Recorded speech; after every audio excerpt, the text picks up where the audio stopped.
Hello, it's time for Combat Patrol Carnage.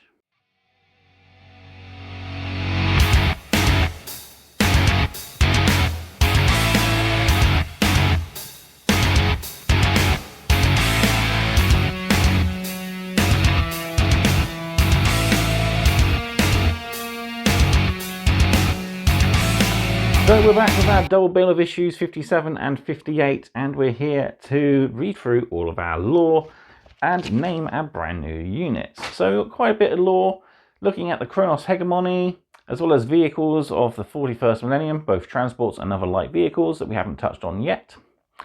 Then we're also looking at the territories of the League, and we're naming our Cthonian Berzerks unit. So yeah, a lot to go through, but before we hit the table and do all that, don't forget to, of course, do all the usual. Like this video, subscribe to this channel, and of course, drop me a comment down below. Love hearing back from you guys, because massively helping out this channel, and I enjoy hearing what you're up to in your hobby. Finally then, Combat Patrol Carnage is proudly sponsored by warbay.shop, your one-stop supply for all your hobby needs. They stock everything you need for getting started, from your first few models to expanding your force, to adding all your final details of paints and basing material as well. They also stock Combat Patrol and other past and present partworks from Hachette, so if you're looking for some extras, check out the link in the video description. You might find what you're looking for at a bit of a discount. Right then, let's go do some reading and name our brand new unit.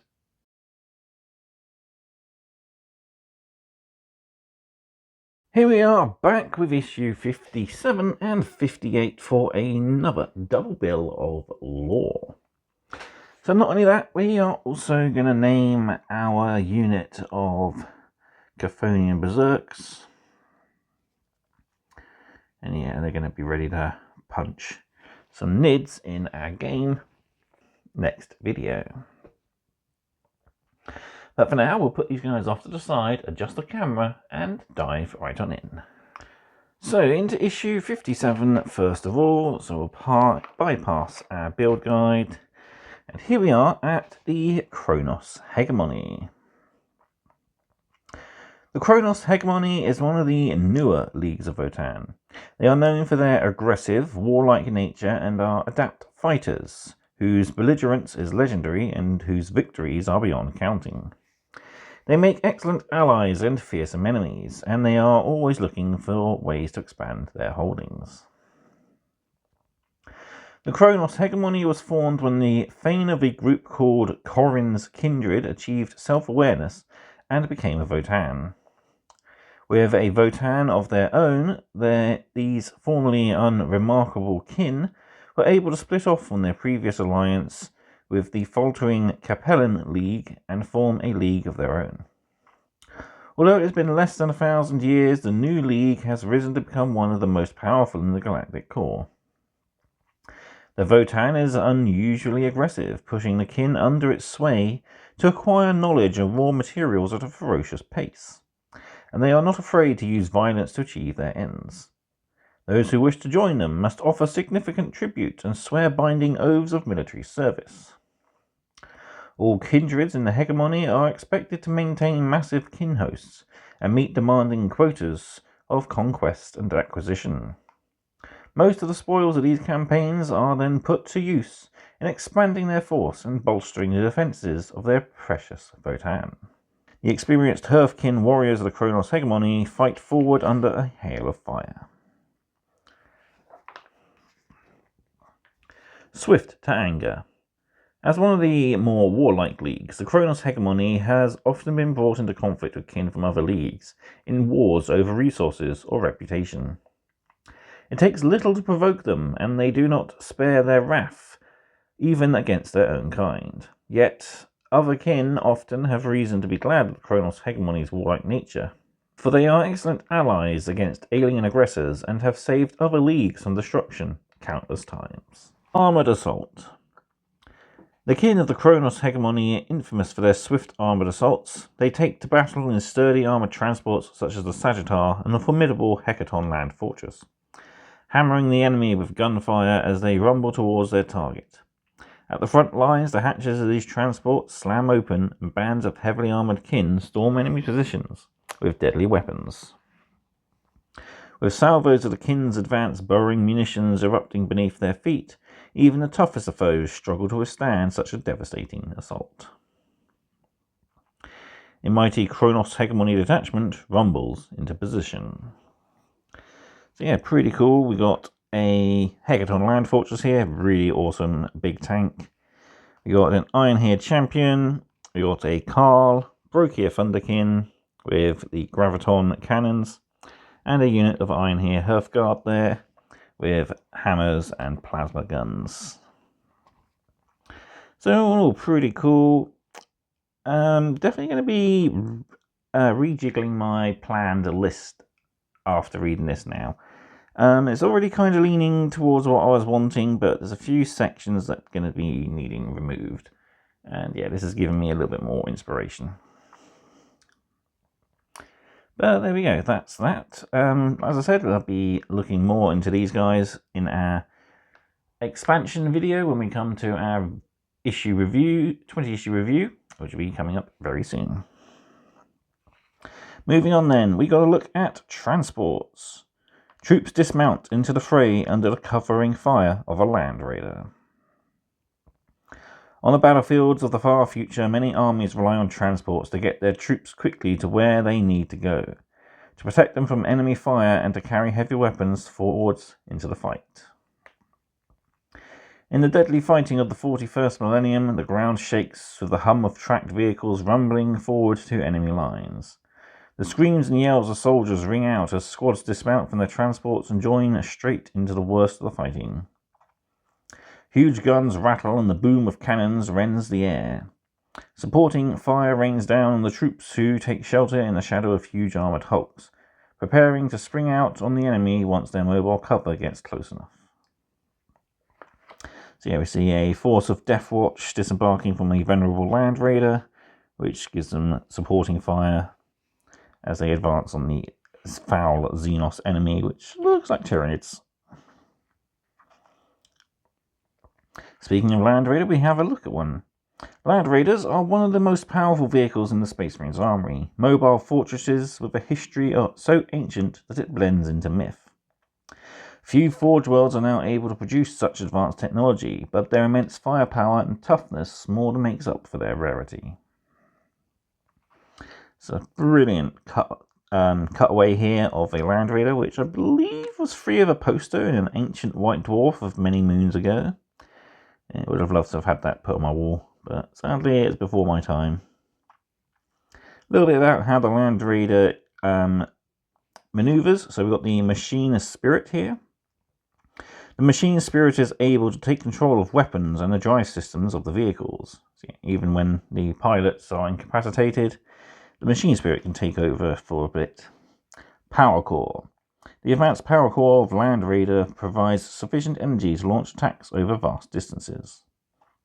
These are often used to power the internal weapons such as the las cannons, the heavy bolters at the front here, and the sensors, etc. And of course the ramps that disgorge the troops. Advanced transports.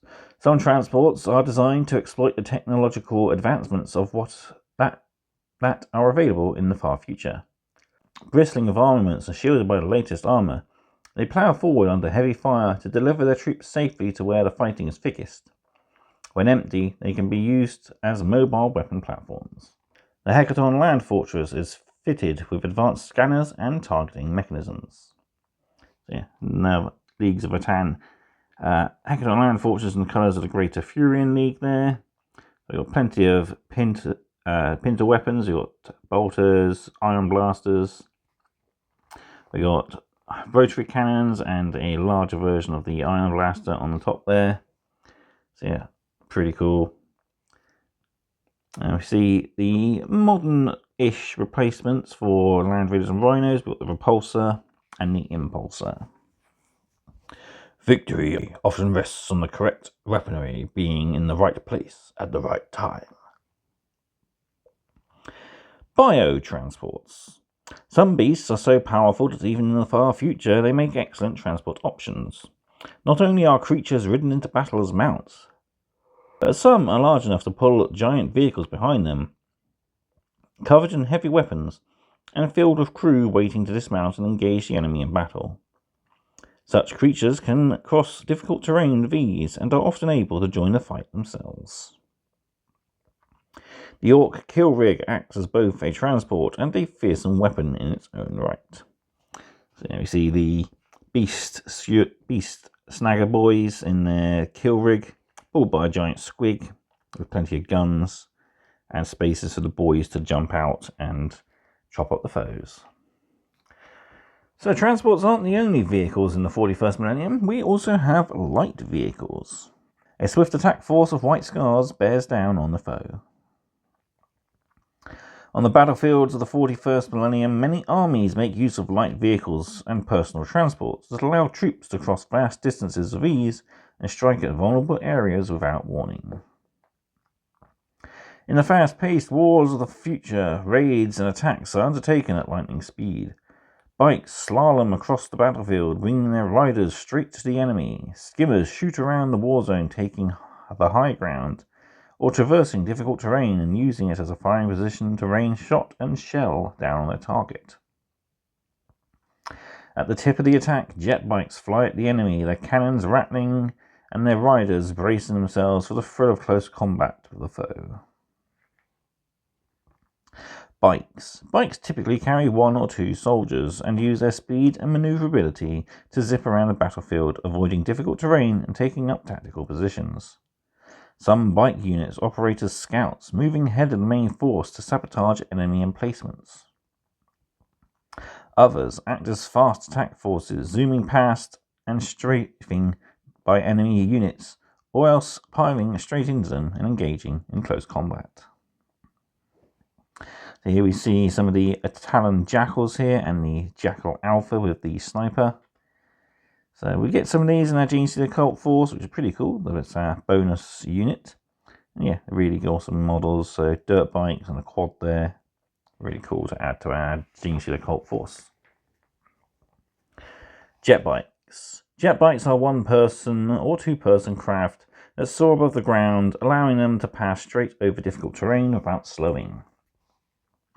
Typically used as fast attack craft, jet bikes often boast powerful vehicle-mounted weapons and munitions, in addition to the personal weapons carried by the riders.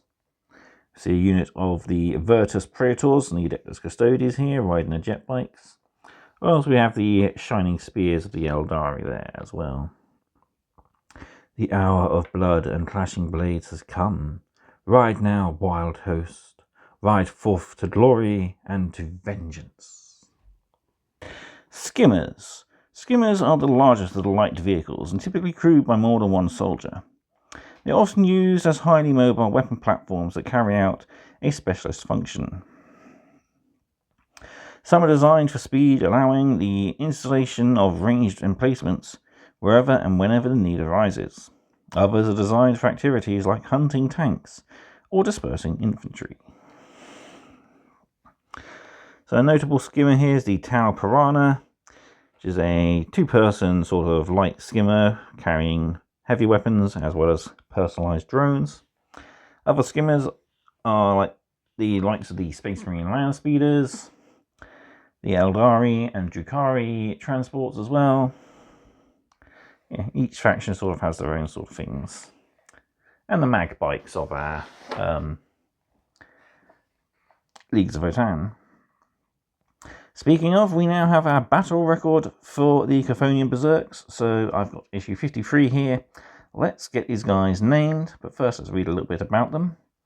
Cthonian Berzerks take to battle brandishing deadly mining tools that they can use to storm fortified positions and destroy those within. Their augmentations provide them with the additional strength needed to wield their mighty weapons, and give them the fortitude to fight on up until the moment of their deaths. So, right, let's bring in a piece of paper for protection, and we'll open issue 53 to our naming chart. So let's get some rolling. First off, we got a 3 followed by a 1. So 5.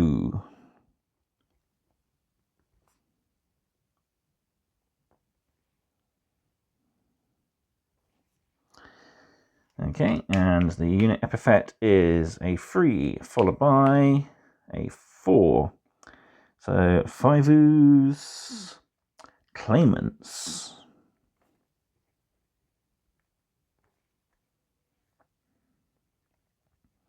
Very apt name for the miners, claiming their horde. And their background is 4. These Cthonian Berzerks have fought many battles against the Tyranids and have developed a seething hatred for their particular enemy. Very apt, because they're about to do that in a gaming video where we see these guys face off against a Space Hulk infested with some Tyranids. So we can tick build, we can tick paint, and we'll tick play while we're here. So that's that all done. So pull that out of the way. Let's take a look at their data sheet before we jump to the next issue. So Cthonian Berzerks have a movement of 5, toughness of 5, 6+ armor save, 2 wounds, 7+ leadership and objective control of 1.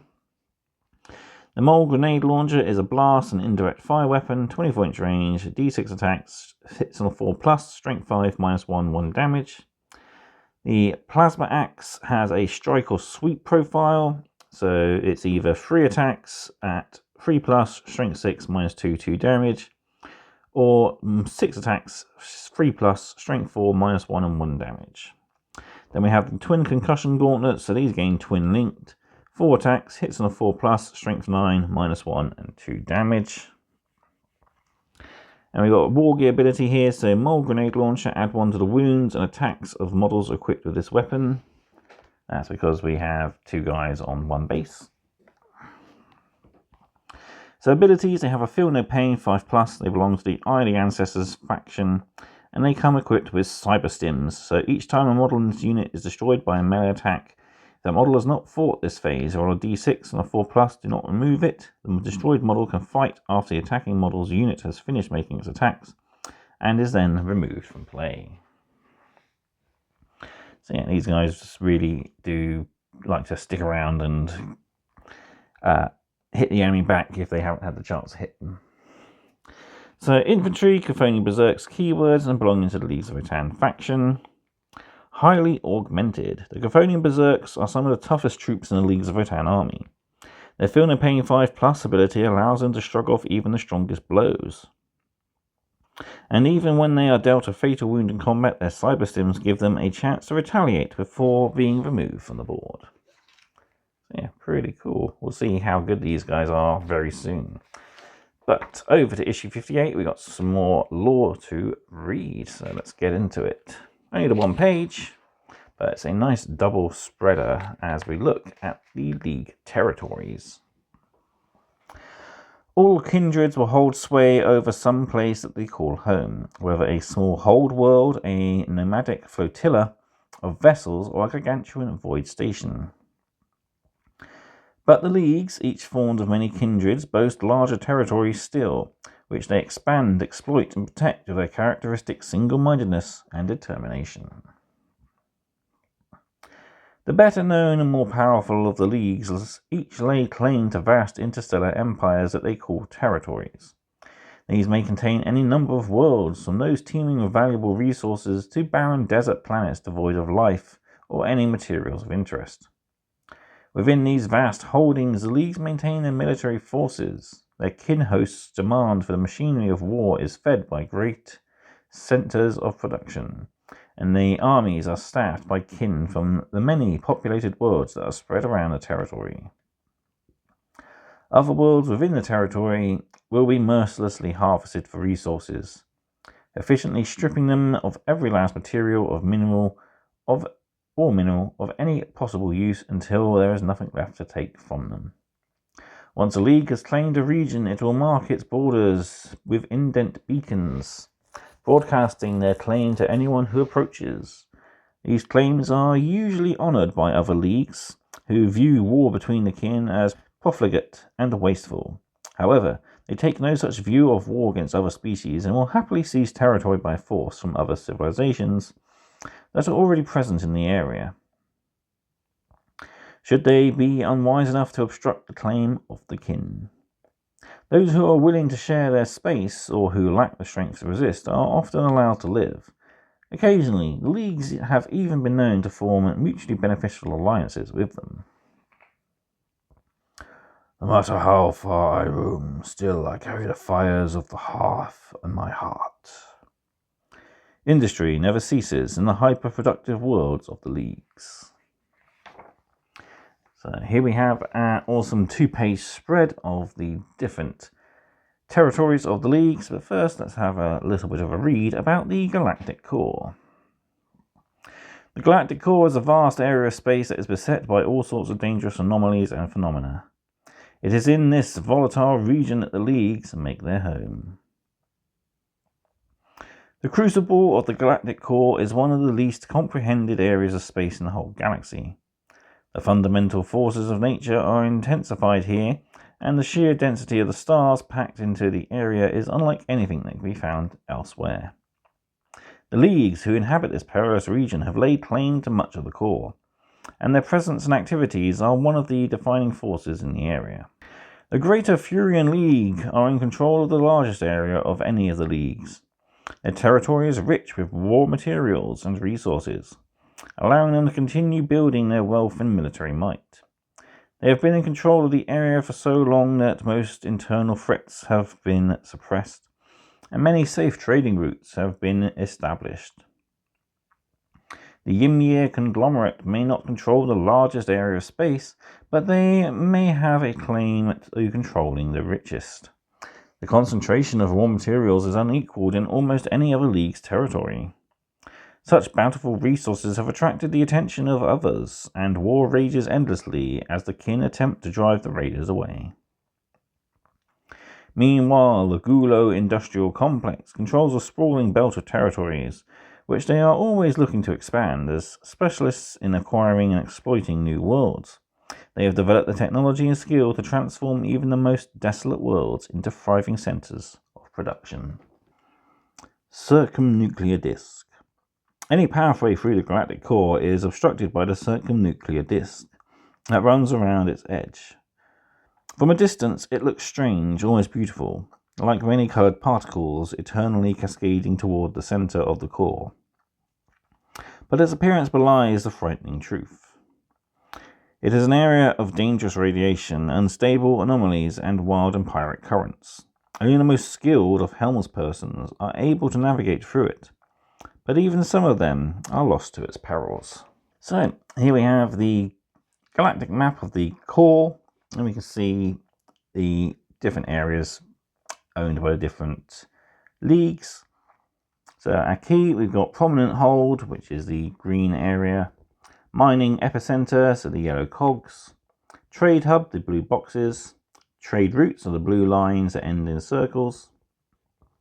Space Anomalies are red triangles with a star inside. Warp Storms are the diamonds. And Alien Territory are the white pentagons there.